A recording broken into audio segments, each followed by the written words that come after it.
আসসালামু আলাইকুম, আমি সিয়াম। এই মুহূর্তে অবস্থান করছি নেত্রকোনা জেলার কেন্দ্র উপজেলায়। এই মুহূর্তে আছি একজন তরুণ কৃষি উদ্যোক্তা ভাইয়ের তরমুজের জমিতে। তিনি পড়াশোনার পাশাপাশি কৃষিতে সংযুক্ত হয়েছেন।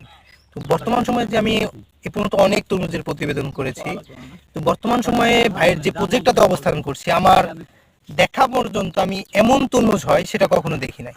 এটা আপনাদের সাথে শেয়ার করে দেখবেন, আপনারা দেখলে অবাক হয়ে যাবেন যে কি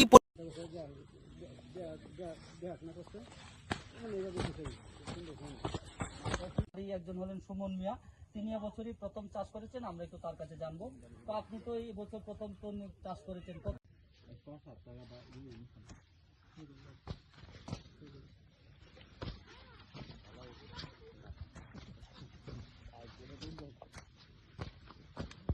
বেশ কয়েকজন কৃষক প্রায় 2 একর জমিতে কিন্তু কিংস সুগার জাতের যে 1 লক্ষ টাকার মতন খরচ হয়েছে, 40-50 মধ্যে আশা করছি যে আমি 3 লক্ষ টাকার মতন দিতে পারবো।